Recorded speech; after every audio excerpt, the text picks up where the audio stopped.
जन्नत के हवाई जहाज़ों में सोने की कुर्सियां होंगी। एक हदीस में नबी करीम सल्लल्लाहु अलैहि वसल्लम ने फरमाया कि किस्म है उस जात की जिसके हाथ में मेरी जान है, जब जन्नती अपनी कब्रों से उठेंगे तो उनका इस्तकबाल किया जाएगा और उनके लिए परों वाली ऊंटनियां लाई जाएंगी जिन पर सोने के कुजावे होंगे। उनकी जूतियों के तस्मे नूर से चमक रहे होंगे। या ऊंटनियां एक एक कदम इस कदर दूर रखती हैं जहां तक इंसान की निगाह जा सकती है। जन्नती एक दरख्त के पास पहुंचेंगे जिसके नीचे से दो नहरें बहती होंगी। एक नहर का पानी ये पिएंगे जिससे उनके पीठ के तमाम फुजलात और मैल कुचैल धुल जाएंगे। दूसरी नही से ये गसल करेंगे, फिर हमेशा तक उनके बदन मैले न होंगे, उनके बाल परागंदा न होंगे और उनके जिस्म और चेहरे बारोनक रहेंगे। अब ये जन्नत के दरवाजों पर आएंगे, वो देखेंगे एक कुंडा सुर्ख याकूत का है जो सोने की तख्ती पर आविजा है। ये उसे हिलाएंगे तो एक अजीब सुरीली और मौसीकी की सदा पैदा होगी। उसे सुनते ही हर हूर जान लेगी कि उसके खावंद आ गए। ये दारोगा को हुक्म करेगी कि जाओ दरवाजा खोलो। वो दरवाजा खोल देगा। ये अंदर कदम रखते ही उस दारोगा की नूरानी शक्ल देखकर सजदे में गिर जाएगा, लेकिन वो उसे रोक लेगा और कहेगा कि अपना सर उठा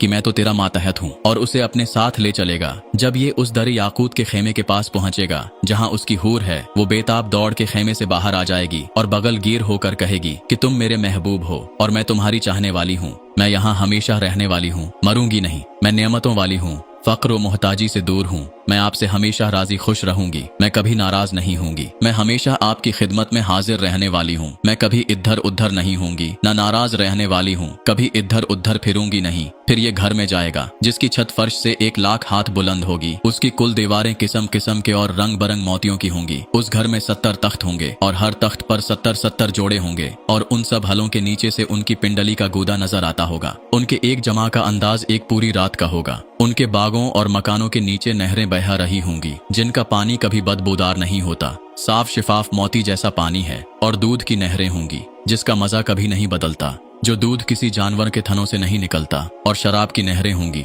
जो नहायत लजीज होंगे और किस्म किस्म के मीवों से लदे हुए दरख्त चारों तरफ होंगे जिनका फल उनकी तरफ झुका हुआ होगा। ये उसे लेना चाहें तो ले सकते हैं। अगर ये बैठे बैठे फल तोड़ना चाहें तो शाखें झुक जाएंगी और ये तोड़ लेंगे। अगर ये लेटे लेटे फल लेना चाहें तो शाखें और झुक जाएंगी। फिर आप सल्लल्लाहु अलैहि वसल्लम ने ये आयत पढ़ी जिसका तर्जमा ये है कि उन जन्नती दरख्तों के साए उन पर झुके हुए होंगे और उसके मीवे बुहित करीब कर दिए जाएंगे। ये खाना खाने की ख्वाहिश करेंगे तो सफेद रंग या सब्ज रंग के परिंद उनके पास आकर अपना पर ऊंचा कर देंगे। ये जिस किस्म का उसके पहलू का गोश्त चाहेंगे खाएंगे। फिर वो जिंदा का जिंदा जैसा था वैसा ही होकर उड़ जाएगा। फरिश्ते उनके पास आएंगे, सलाम करेंगे और कहेंगे कि ये जन्नतें हैं जिनके तुम अपने अमाल के बाइस वारिस बनाए गए हो। अगर किसी हूर का एक बाल जमीन पर आ जाए तो वो अपनी चमक से और अपनी स्याही से नूर को रोशन कर दे और स्याही नुमायां रह जाए।